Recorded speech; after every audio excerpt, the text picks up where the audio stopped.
Olá pessoal, neste vídeo eu vou abordar o tema penhora de faturamento na execução fiscal. É um tema bem peculiar, extremamente polêmico, aonde deve ser aplicado somente após o esgotamento de todas as outras tentativas de penhora de bens em nome do executado.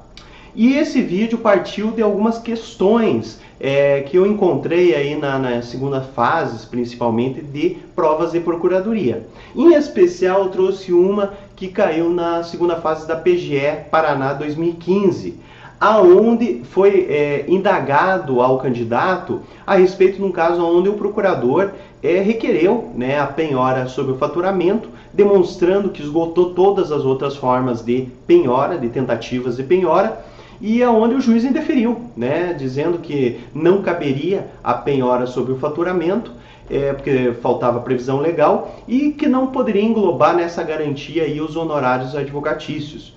Então caberia ao candidato indicar que seria a peça apropriada ao agravo do instrumento, e no mérito trabalhar com essa possibilidade da penhora, dizendo que a penhora de faturamento após o esgotamento das tentativas de outras espécies de penhora, caberia sim a penhora de faturamento.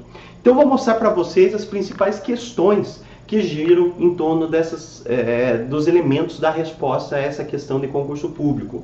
Primeiramente, o artigo 9º da Lei de Execução Fiscal prevê que a garantia de execução deve englobar o crédito, a dívida, os juros de mora, multas e chamados encargos da certidão de dívida ativa. Esses encargos são os honorários da Advocacia Pública Federal, que eles chamam como encargos legais e que já vem prevista na própria CDA.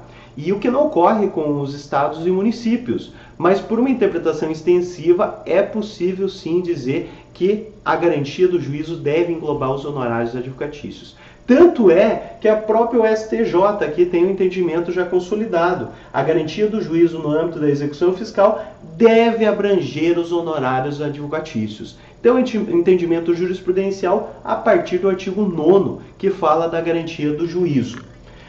Também temos uma previsão da ordem legal de penhora estabelecida no artigo 11 da Lei de Execução Fiscal. Então, nós temos a previsão lá, penhora em dinheiro, em primeiro lugar, títulos da dívida pública, pedras e metais preciosos, imóveis, navios e outros bens.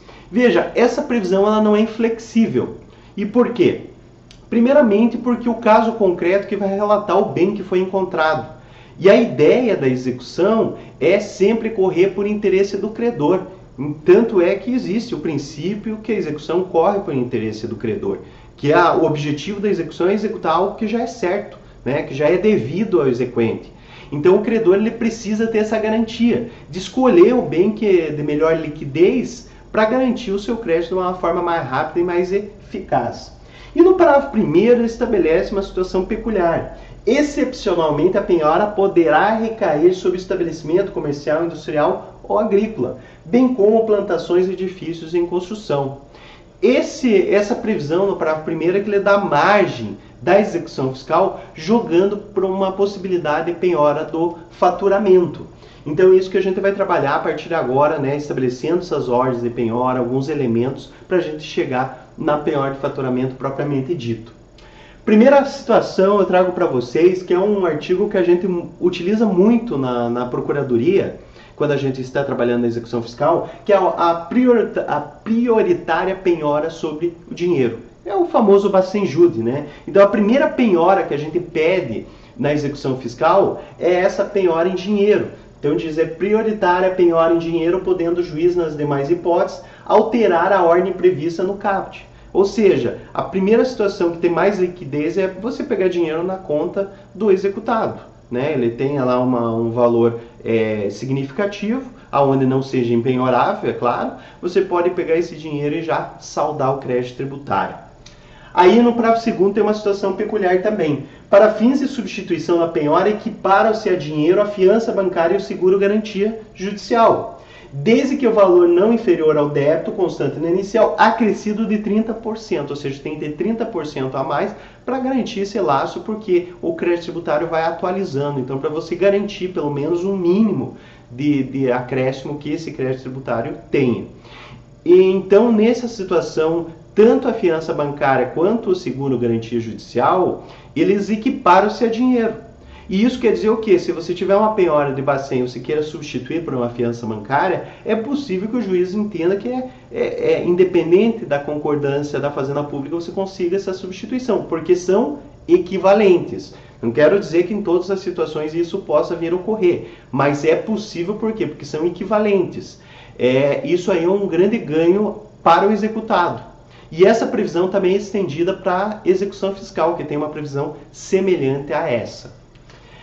Também temos o princípio da menor onerosidade do executado, que era previsto lá no antigo CPC e foi reportado ao artigo 805 do CPC 2015. E fala o seguinte: quando por vários meios o exequente puder promover a execução, o juiz mandará que o faça do modo menos gravoso ao executado. Tudo bem, a mesma redação que existia no CPC de 73. Só que veja o parágrafo único. Ao executado que alegar ser a medida executiva mais gravosa, incumbe indicar outros meios mais eficazes ou menos onerosos. Isso quer dizer o quê? Você pode trocar o meio de execução, mas desde que você comprove que será mais eficaz ou que tenha a mesma garantia. Então você tem lá, por exemplo, um automóvel penhorado e você quer indicar outro automóvel. Então por quê? Qual a razão disso? Não, porque esse automóvel aqui eu tenho que vender para que a penhora passe sobre outro automóvel para não me prejudicar nessa venda. E esse outro automóvel, qual que é o ano? Qual que é o valor dele de mercado? Porque de repente se for um automóvel cacareco ou um automóvel mais velho que não tem a mesma garantia, obviamente que o juiz pode negar com base no parágrafo único. Agora, se ele tiver o mesmo valor de mercado, gerasse o mesmo índice de garantia, não há problema nenhum de você promover, né, dentro das argumentações trazidas pelo executado. Outra situação, o dever do executado provar que esse bem é indisponível, que não pode ser penhorado, ele tem um prazo. Lá no artigo 854 diz que incumbe ao executado no prazo de 5 dias comprovar que as quantias tornadas indisponíveis são impenhoráveis. Por exemplo, esse valor aí pertencente a uma poupança que você tem até 40 salários mínimos, ou que serve para a sua subsistência, ou que o bem que você mora, reside, é impenhorável porque é um bem de família. Você tem esse prazo para comprovar. Ainda que remanescente em disponibilidade excessiva de ativos financeiros, também tem que ser comprovado nesse prazo de 5 dias.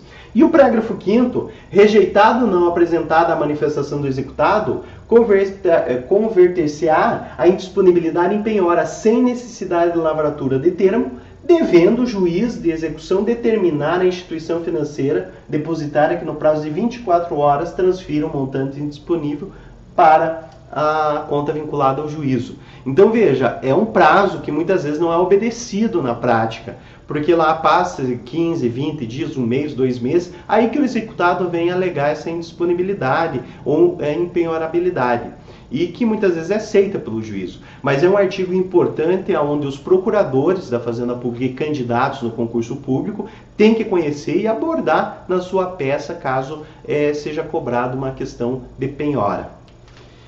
Novas espécies de penhora previstas no CPC. Aqui que você vai encontrar a penhora de faturamento. Dentre elas existe a penhora em dinheiro, prevista no artigo 851, a penhora de créditos, também 855 e seguintes, e todas as regulamentações a respeito dela, penhora das cotas e ações em sociedades comerciais, empresariais, a penhora do próprio estabelecimento empresarial, 862, e a penhora de faturamento, que a gente vai abordar agora, 866. Além disso, penhora de frutos e rendimentos, 867. Então o CPC 2015 sistematizou todas aquelas possibilidades de penhora que já eram previstas na jurisprudência, ou seja, a prática sendo reconhecida e positivada pelo CPC de 2015. Aqui temos a previsão positivada da penhora de faturamento. E diz lá, o 866, se o executado não tiver outros bens penhoráveis, ou seja, excepcionalmente você esgotou todas essas possibilidades de penhora, ou se atendendo esses forem de difícil alienação ou insuficientes para saldar o crédito executado, porque pode ter a situação também onde o executado ele tem bens, só que esses bens são de difícil liquidez, você já tentou, levou para leilão e deu negativa 2, 3 vezes, ou seja, está difícil você receber esse crédito. Então, esses bens são imprestáveis para saldar, para garantir esse crédito que você tem. O juiz poderá ordenar a penhora no percentual do faturamento. E veja, a regulamentação que é importante, né? Qual é esse limite para a penhora do faturamento? O juiz fixará o percentual que propicia a satisfação do crédito exequendo em tempo razoável, mas que não torne inviável o exercício da atividade empresarial. Então você não pode estabelecer um percentual muito alto que você penhore e impeça a empresa de operar, porque não é esse o objetivo. O objetivo é o contrário, que ela continue operando para poder pagar esse crédito. Então você não pode punir a empresa com o seu fechamento. E para o segundo, o juiz nomeará administrador depositário, no qual submeterá aprovação judicial na forma e na sua atuação, prestará contas mensalmente, etc. Ou seja, então você vai ter o administrador, você vai ter a garantia dessa penhora de faturamento, com uma maneira excepcional de recebimento do crédito. E como que a jurisprudência se comporta isso? Então o STJ diz, jurisprudência recente, aí já sistematizada e consolidada. A jurisprudência do STJ aceita, né, a penhora do faturamento, desde que demonstrado, né, o esgotamento das outras situações. E veja, prosseguindo aqui, diz que nesse aspecto, ainda que se considere a possibilidade de concessão recair sobre o faturamento da empresa, o percentual deferido dependerá de cada caso concreto, obviamente, cada caso é um caso. E de acordo com a jurisprudência desse acordo, o percentual de 30% de toda sorte seria considerado exorbitante. Em comparação com a hipótese considerados como razoáveis no âmbito desse tribunal, se tem considerado dentro da razoabilidade o percentual de 5% em geral, mas não mais que 10% sobre o faturamento. Então isso é um percentual razoável de 5% a 10%. Mais que isso, em geral, né, dependendo, claro, do caso concreto, mas em geral seria considerado exorbitante. Então a própria jurisprudência do STJ aceita a penhora de faturamento, esse caso aqui envolvia uma execução fiscal, então aplicado subsidiariamente à execução fiscal, e um percentual de 5% a 10%. Na questão do concurso público se pedia 5%, então plenamente aceito pelo STJ. Isso seriam as principais questões que eu queria passar para vocês da penhora de faturamento, né? Uma questão geral, englobando lá desde o CPC até o caso específico da penhora de faturamento da execução fiscal. Outras situações que vocês podem se aprofundar, de peças judiciais, defesas e outras questões que possam ser cobradas no seu concurso público, indico o meu livro Advocacia Pública em Ação, que são peças ali que vocês podem explorar, estudar, inclusive momentos antes do concurso público, que vai servir do Memorex para vocês realizarem essa prova. Bons estudos e sucesso! Até mais!